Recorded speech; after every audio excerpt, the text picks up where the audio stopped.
It's a very good morning, good afternoon, or good evening for some of you. Welcome to our coaching cafe. My name is Natalie Ashdown from the Open Door Coaching Group, and today we are talking about AI in coaching and asking the question, is it cheating when we use AI in our coaching?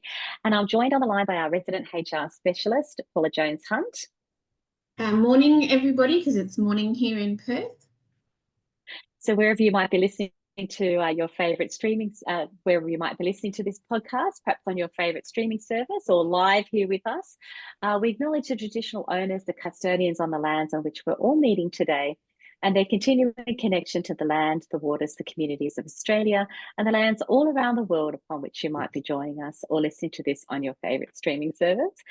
And we pay our respects to them, their elders past, present, and emerging, and elders from Indigenous communities from all around the world. So we have a lot to talk about today. We're going into a new theme. We're sticking with ethical practice, but we're also going into a new theme to talk about AI in coaching.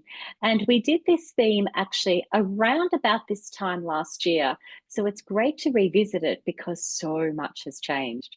We're going to be looking at the ICF core competencies, demonstrating ethical practice, but in particular, how can AI enhance our coaching conversations, those ethical considerations and boundaries we might need to think about, and practical ways that we can integrate AI while still maintaining our professional integrity and ethics. And that will be the theme over the next two to three coaching cafes. We won't cover it all today, but that will be our theme. And of course, if you are new, welcome. We are here to engage in thought-provoking conversations, and we come together at this time every Friday. And of course, you pick up your favorite streaming service and the podcast over the weekend as well. And if you're here to collect ICF CCEs, they are available to you at the end of the session if you've listened to them live.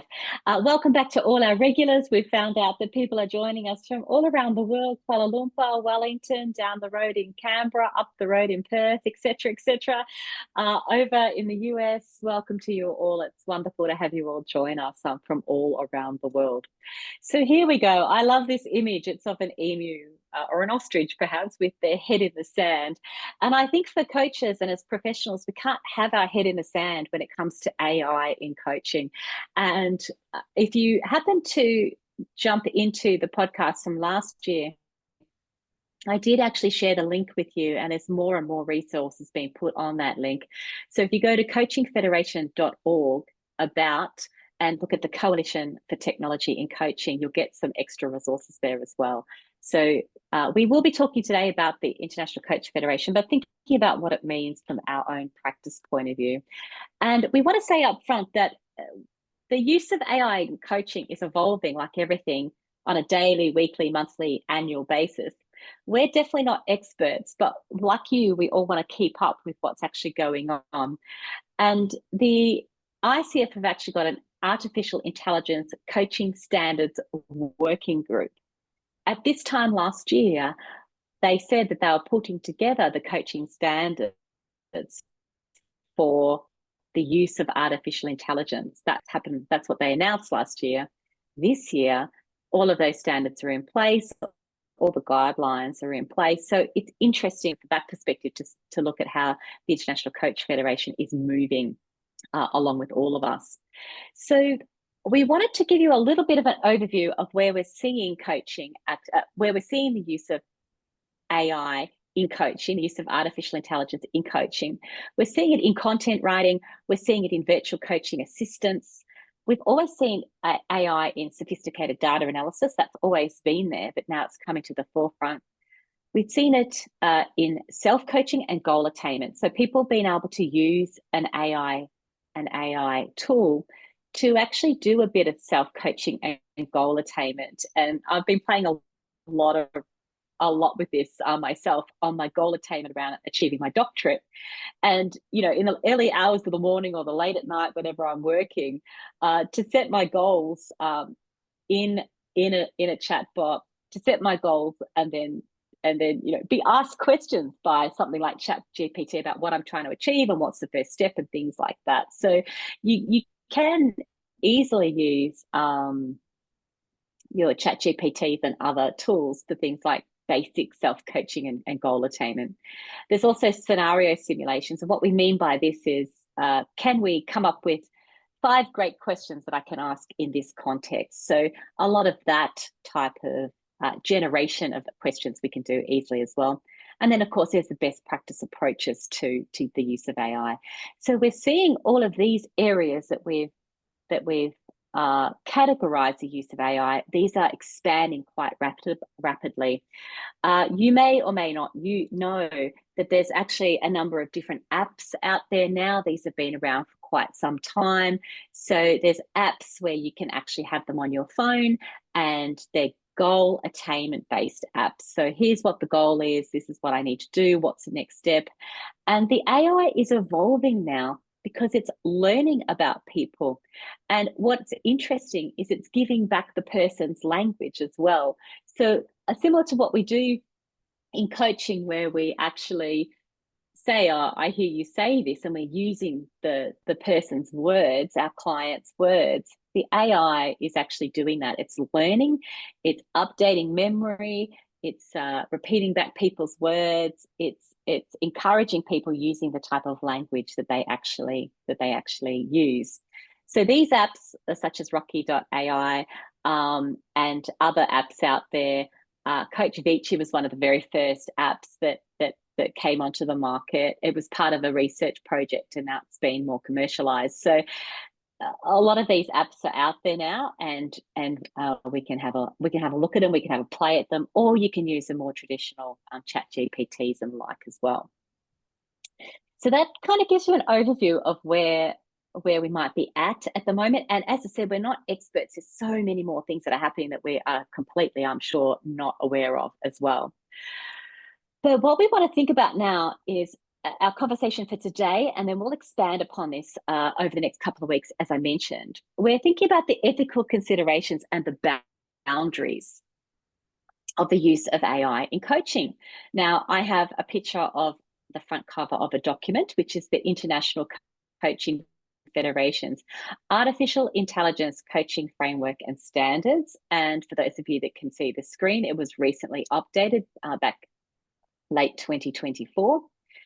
This document wasn't there a few months ago. So this is what's happening in our industry as well. The standards are evolving as the actual technology evolves as well.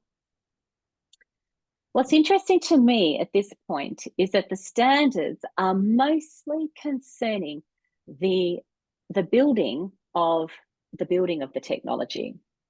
They're mostly concerning the standards that we need to think about if you're going to build a piece of technology and how that technology is going to be used. So, for example, ethical practice around the Privacy Act, or ethical practice around bias, or ethical practice around stakeholder agreements.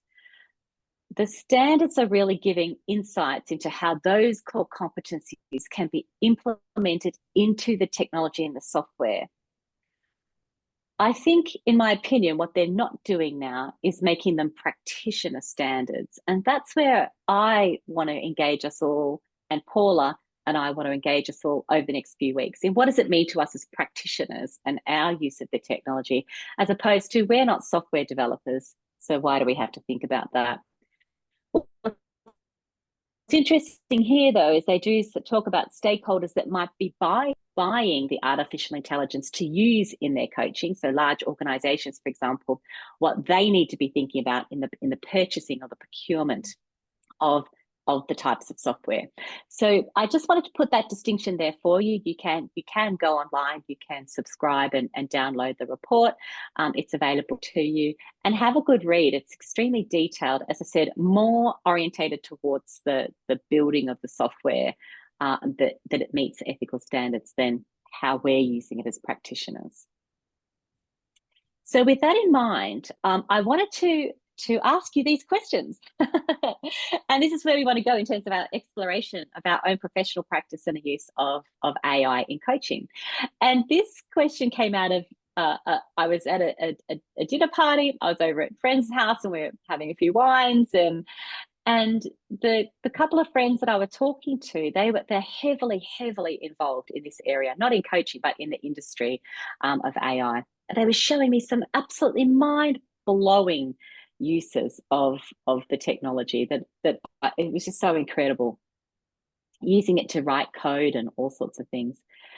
And I said, yeah, we're getting more into it, and they were asking questions. We were just having this conversation, asking questions about the use of the AI. And they said to me, oh, what's your resistance? And I said, well, I'm wondering, is it cheating? Is it cheating to use AI? And it's probably a question that we have all struggled with ethically as technology advances.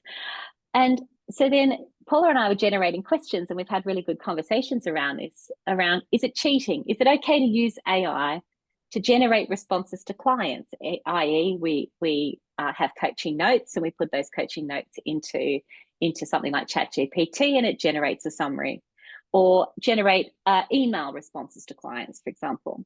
Is it okay to use AI to generate coaching questions? Now, as we ask these questions, you can feel free to say yes, yes, no, no, whatever you like to question 1, 2, and 3. You can feel free to actually answer these questions as we go.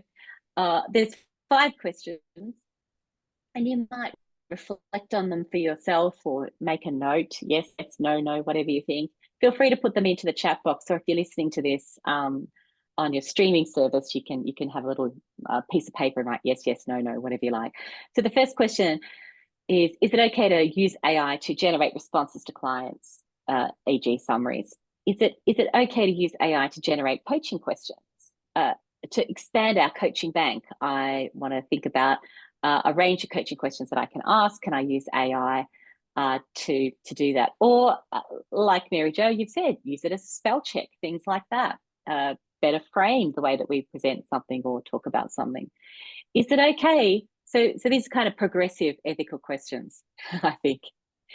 Is it okay to use AI to review transcripts? Because in fact, that's in our certificate for in workplace and business coaching is exactly what we have actually done as part of a coaching assignment, review the transcript. Is it okay? And thank you, people are starting to say yes to number 3, right? So yes to number 1, yes to number 2, yes to number 3. It's okay to do that, bearing in mind our ethics there. Is it okay to rate our coaching against the ICF core competencies? So this is something with permission from the coachee. I've actually placed a transcript into AI and asked it to specifically rate that coaching against the ICF core competencies and score the coaching as to whether you think it would be an ACC, a PCC, or MCC. And based on that rating, what do I need to do better? So there's quite an extensive a piece of work being done here. And then the other one I thought about, just to take it to the next level, is it okay to use AI to practice for the ACC exam, so the knowledge exam? So they're the kind of things that we're thinking about. And some people are going yes to all. People are having a think about it. So feel free to pop into the chat what you're thinking. We tried to get a poll going, but it wasn't quite working. There's lots of different things we need to think about, isn't there, from an ethical point of view? Paula, we haven't heard from you. Tell us what you're thinking yourself. Well, I think it is about the when you're thinking about it is going back to privacy and ensuring that client confidentiality is maintained at all times, and whether you've sought permission to do it. So if you've taken a recording, you are most likely to have sought permission to take the recording. But I think it's taking it that one step further and saying, I'd also like to use this from a learning perspective. Can I utilize the transcript for that? So it's really, when you're thinking about that ethical piece, it's, have I ticked all the boxes that I would normally tick before I go and do something with someone else's data? And yeah, I think absolutely. And I think for me, the thing about it is it, if so, for example, generating responses to clients, often I will show you a response I might have for a client, or get you to check something that I'm doing to say, does it make sense? Like, is this the best version we could send?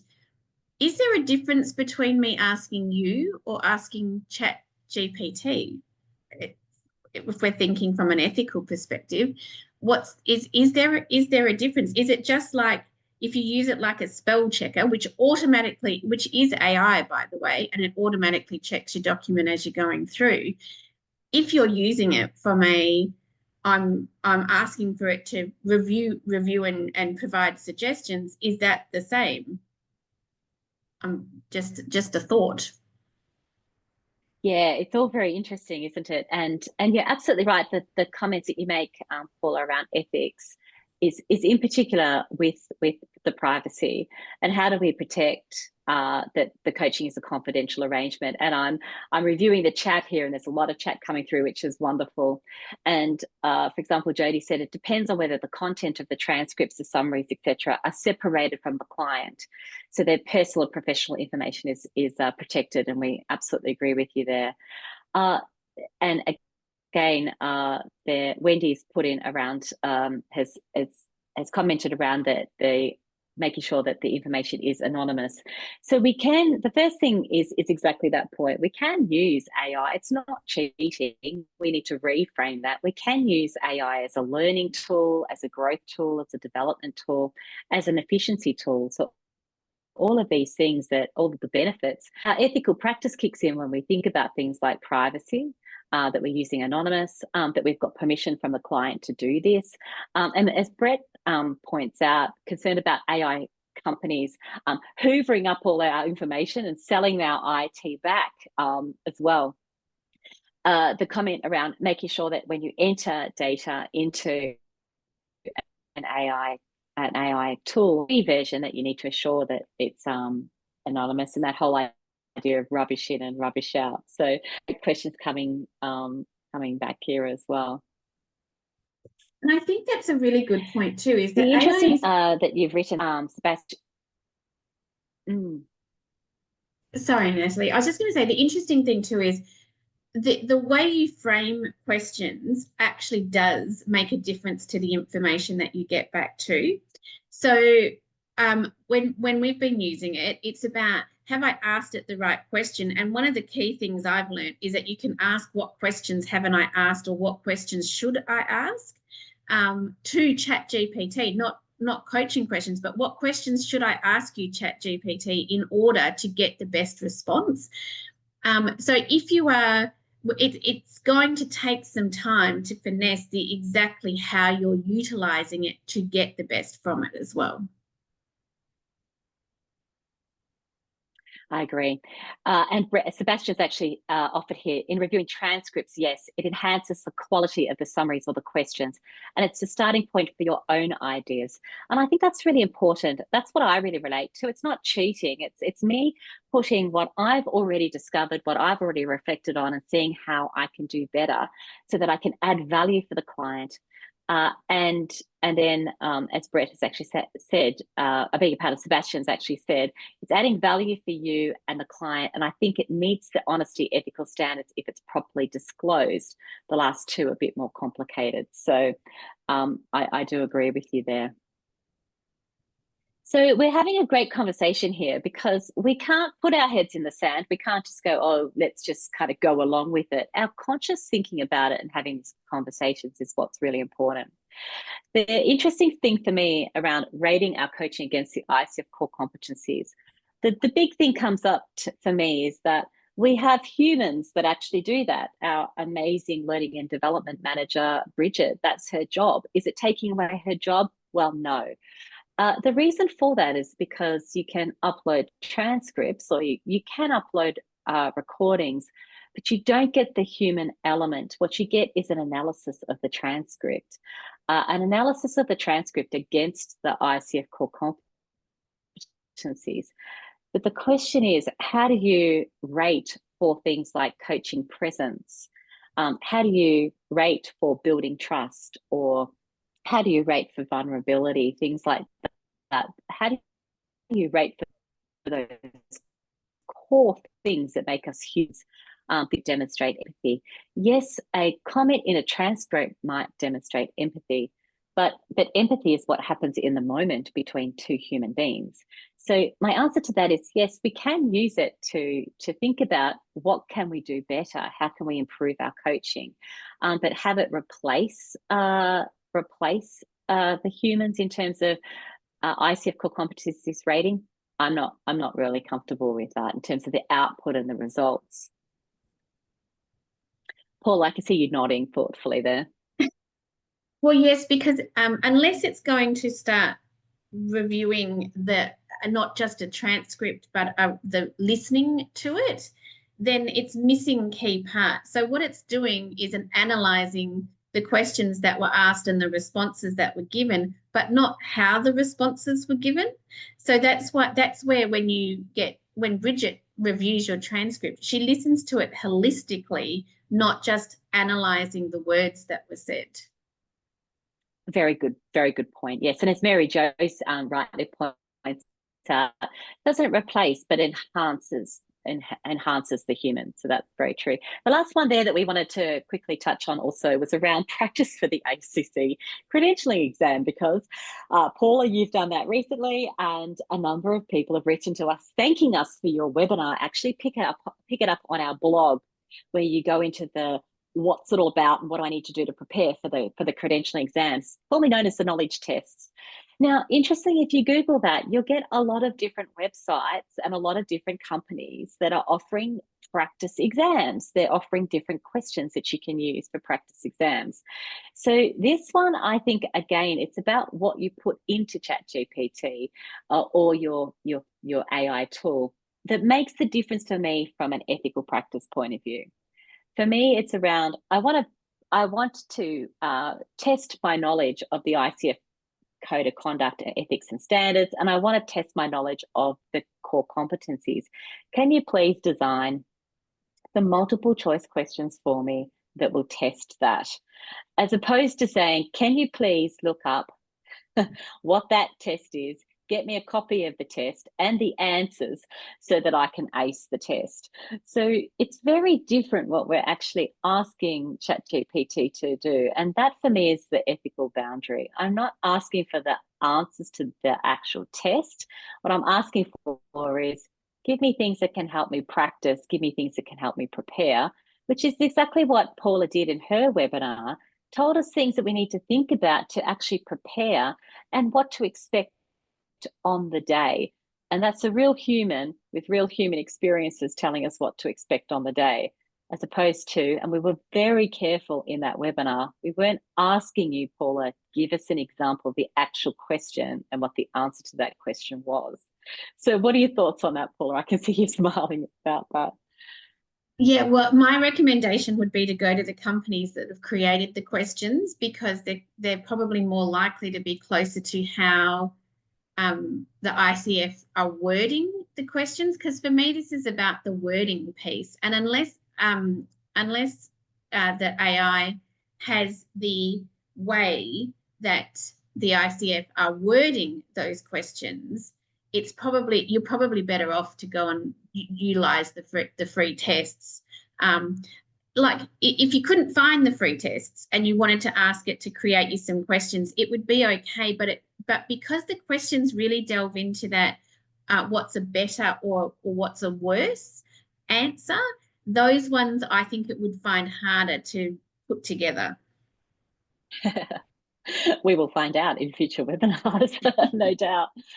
And the other thing that we're thinking about here also, that we had a couple of people write to us during the week, which is wonderful. You can definitely ask questions during the week and we can discuss it as well, is around the biases actually. And I've done quite a bit of work to test biases and to see whether what's suggested and the questions that are, so for example, if you're using AI to generate a question bank, 5 top questions I can ask in a performance review, I've tested those kind of things to say, what questions would you ask if the person is insert gender, like a particular gender or a particular age or a particular race?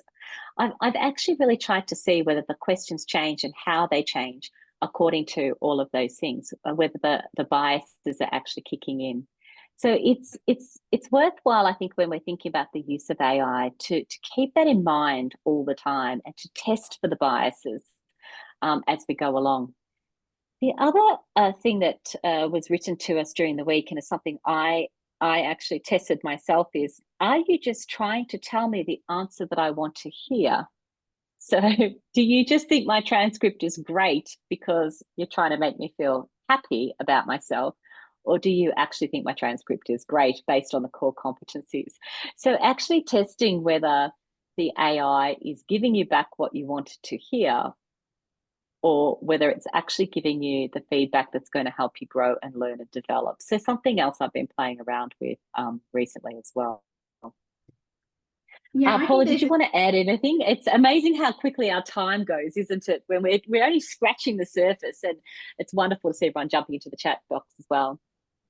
Yeah, I think there's an extension to that one too, is because AI starts listening to you and responding back in the way you respond, is it then including any biases that you might have be in the way you've been responding? Now, because we all have tendencies in some way, and I'm not talking about biases as in the big ones, but in the way that you respond back to it, it's learning. And then is it just giving you back you, or is it then going to challenge you and make sure that it's covering, as Jody just said, your blind spots? Absolutely spot on. Really great. So if it's learning about me and what my authentic voice sounds like, does that really stretch me, or am I getting back questions that actually, yes, the questions that Natalie or Paula or any of us might ask, but are they the stretching questions that go beyond our what it's learned about us? So a very good the way we ask the questions, exactly, Mary Jo, that's another good point too. So the way we ask the questions can bring in those biases as well. So there's lots of things for us to think about. There's lots of things for us to play with.